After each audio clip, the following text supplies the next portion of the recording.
दोस्तों, मैं डॉक्टर अमिताभ श्रीवास्तव फिर से आपके साथ आपके बालों के बारे में, आपके बालों के रख-रखाव और अच्छी केयर के बारे में कुछ बातें लेके आया हूँ। और आज जिस बारे में मैं बात कर रहा हूँ, वो ये है common causes of hair loss in daily life and their remedies.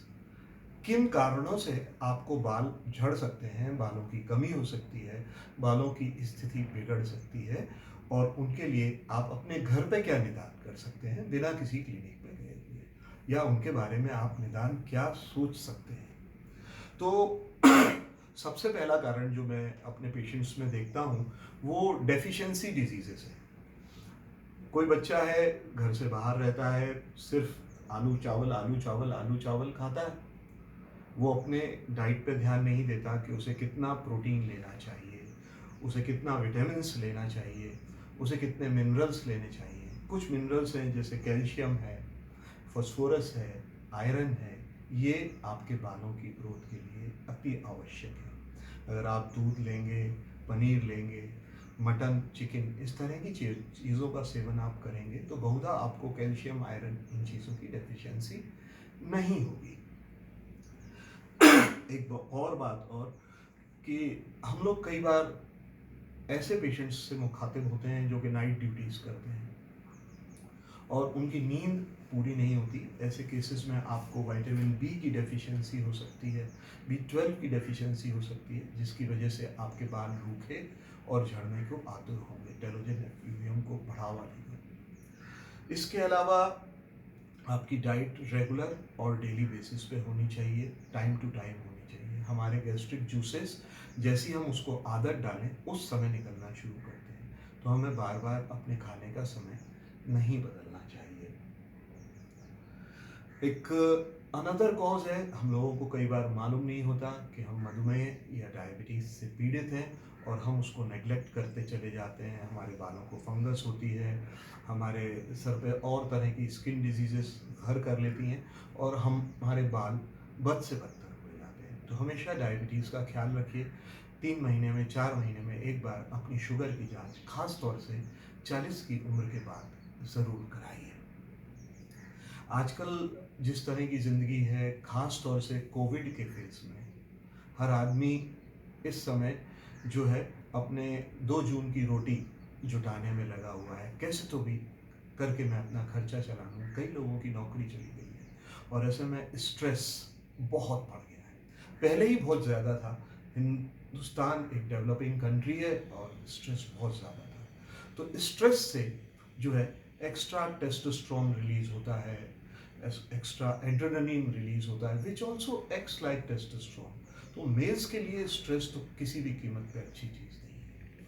कोशिश करिए, थोड़ा मेडिटेट करें, अपने आप को कुछ समय सुबह के समय अच्छी हवा दें, थोड़ा एक्सरसाइज करें। इस एक्सरसाइज करने से भी बॉडी का स्ट्रेस कम होता है, as well as you go physically strong. तो इन चीज़ों का भी ध्यान रखना ज़रूरी है। रात की नींद पूरी नहीं होना वो भी बहुत ज़रूरी है। अगर आप 20 साल के हैं तो आपको कम से कम 8 घंटे सोना चाहिए। अगर आप 30 साल के हैं तो आपको 7 घंटे सोना चाहिए। अगर आप 50 साल के हैं तो भी कम से कम 6 घंटे दिन में आपको सोना चाहिए। एक और चीज़ जिसके बारे में अक्सर मैं देखता हूँ, ख़ास तौर से मेरे लेडी पेशेंट्स में, वो है थायराइड की कमी।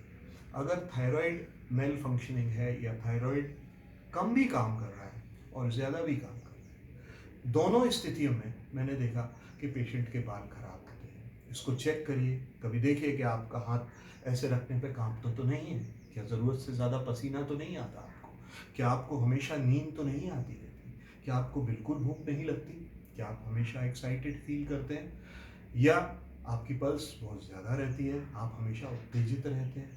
ये सारी चीज़ें बताती हैं कि आपको या तो थायराइड कम काम कर रहा है या ज़्यादा काम कर रहा है। एक और डिजीज़ जो कि लेडीज़ में अक्सर देखने को मिलती है, पीसीओडी की, that is polycystic ovarian disease. इसमें यूजुअली लेडीज़ को मुहासे की ट्रबल रहती है और थोड़ा उनका वेट ज़्यादा रहता है, मेंस्ट्रुअल इरेगुलरिटीज़ उनको रहती हैं। ऐसे में आप देखेंगे कि उनको मेल पैटर्न टाइप का बॉल्डनेस सामने की तरफ से दिखाई पड़ता है और उसके लिए आपको सजग रहना चाहिए। अगर मेंस्ट्रुअल इरेगुलरिटी है, अनएक्सप्लेन्ड वेट गेन है, एक्ने है, तो एक बार एक अच्छे गायनोकोलॉजिस्ट को मिल के उसकी राय लेनी चाहिए। एक सबसे कॉमन डिजीज़ हिंदुस्तान के हर कोने में देखने को मिलती है, जिससे डॉक्टर्स भी नहीं बचे, वो है डैंड्रफ। डैंड्रफ एक तरह की फंगस जो हमारे सर में फैलती है, उसके कारण होती है, या कभी कभी ड्राइनेस से भी होती है। उस अगर डैंड्रफ आपको हो गई तो ये सबसे बड़ा चैलेंज है, डॉक्टर के लिए भी, आपके लिए भी। डैंड्रफ के बारे में इतना कहना चाहूँगा कि जब भी डैंड्रफ हो, एक अच्छे डॉक्टर की सलाह लें, अपने आप से कुछ ना करें। नींबू लगा लेने से या मार्केट प्रिपरेशंस लेने से आपकी डैंड्रफ नहीं जाएगी। डैंड्रफ एक इन्फेक्शन है, एक सर से दूसरे सर को लगती है। दूसरों का कंघा ना इस्तेमाल करें, दूसरों की तौलिया, दूसरों की कैप या हेलमेट, कितनी भी मजबूरी हो ना इस्तेमाल करें। अपना ख्याल रखिए, हर बीमारी से बचे रहिए। कुछ कुछ लोगों को ऐसा भी देखा गया है कि उनके सर में सिक्के जैसे पैचेस आ जाते हैं, और 10-10, 5-5 पैचेस ऐसे हो सकते हैं, वो खुद से रुक भी सकते हैं, बढ़ भी सकते हैं। इस कंडीशन को एलोपेशिया एरिएटा बोलते हैं। और जब ये कंडीशन हो जाए, आपको रुकना नहीं है, जल्दी से जल्दी किसी अच्छे डॉक्टर को मिलिए। अगर आप जल्दी या त्वरित इलाज लेंगे तो इस हो सकता है कि वो जो पैच गंजेपन का एलोपेशिया एरिएटा का आपको आ गया है, वो थोड़े से ट्रीटमेंट से ही ठीक हो जाए और आप पुनः स्वस्थ हो जाएं।